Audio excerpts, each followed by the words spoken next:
Ang pinagsama ng Diyos ay huwag paghiwalayin ng tao.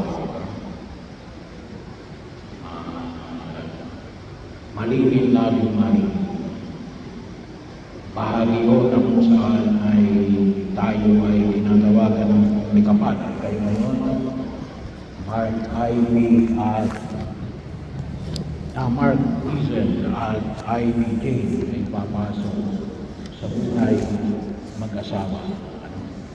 Nanais natin na higit na pakinabangan ang sakramento nito na nawa magkaroon ng kaganapan ng ipinahayag si Ebanghelyo.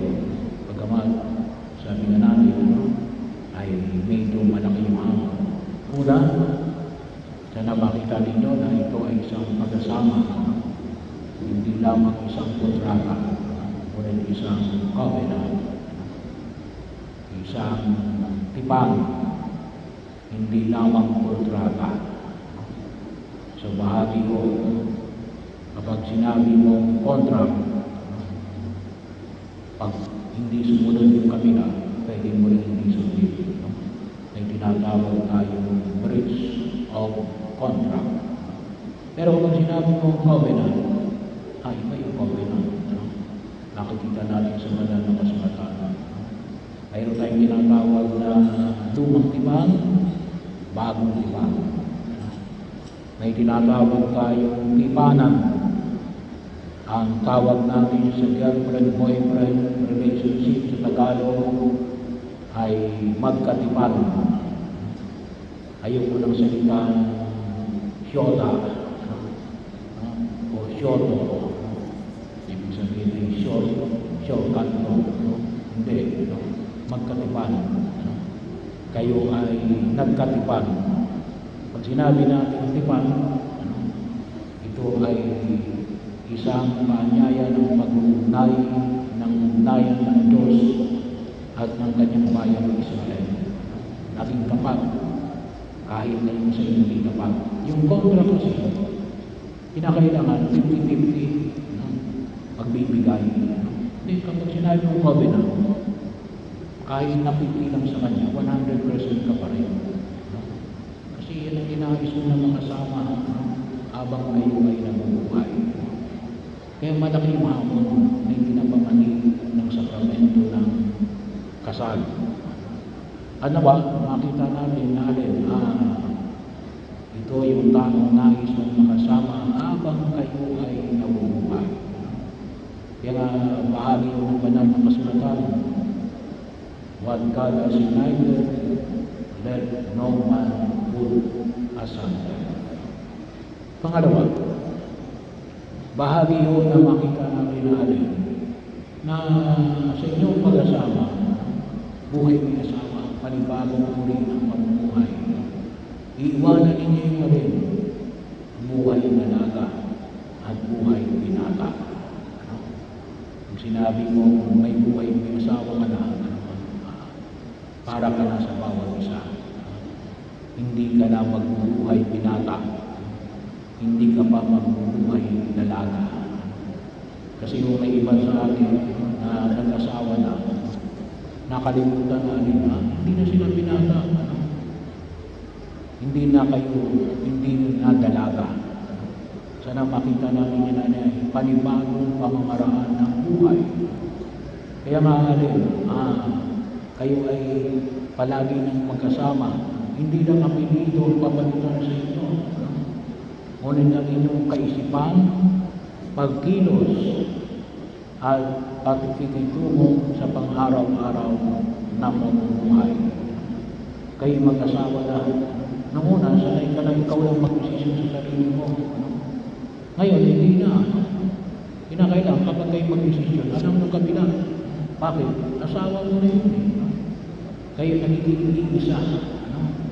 Kaya bahagi ho, kahit saan larangan, dapat maliwanag sa inyo natin.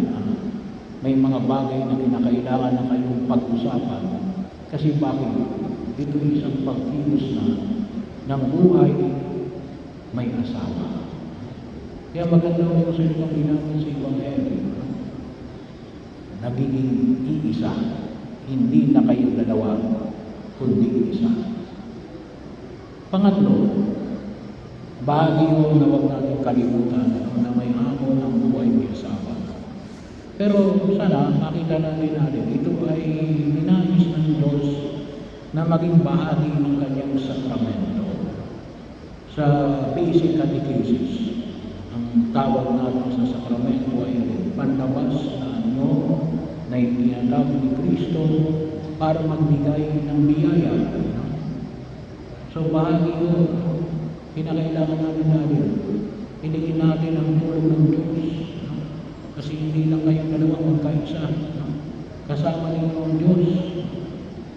Mayroong kanta, yung kanta natin, bigay ka ng Diyos sa akin. Naniniwala ba kayo? Nabigay kayo ng Diyos sa isa? Ay dapat maniwala kayo. Kung hindi kayo naniniwala, ay umuwi na kayo. Maghanap na kayo ng iba. So bahagi yun, it takes three to marriage. Ikaw, Mark Dizen, at IBJ, at ang Diyos. Kaya palagi kayo hihingi ng tulong sa Diyos. Nais ng Diyos, kung kayo bigay ng Diyos sa bawat isa sa inyo, humingi kayo ng tulong sa Diyos, nagawayan kayo sa inyong mga araw-araw na pamumuhay. Tulungan kayo na harapin ang hamon ng buhay may asawa at pagtataguyod ng pamilyang Kristiyano. Bakit? Gusto ng Diyos na kayo ay lumigaya. Gusto ng Diyos na kayo ay maging kabahagi ng kanyang dakilang biyaya na makasama, hindi lamang sa langit, ngunit rin makasama saan, higit sa lahat saan, kung paano umibig. Kasi bakit? Kasi it takes na maka-Diyos na pag-ibig ang pag-asama ng buhay may asawa na hahantong hanggang kamatayan. Kasi hindi madali ang makisama sa ibang tao. Bahagi yun at nawa, kalimitan sinasabi ko pag nag-request ako ng bahay, na sa bawat tahanan, hindi lang po yung bahay, kunin yung pamilyang nakatira roon. Kayo ay huhugugin kung paano umibig. At sa nagsisimula yung paghubog na yan, pag-ibig ng tatay at ng nanay. Na ibabahagi sa mga anak. Kaya magpasalamat kayo, Mark Dizen at Ivy Jane, sa inyong mga magulang na unang nagturo sa inyo kung paano kayo magmahal.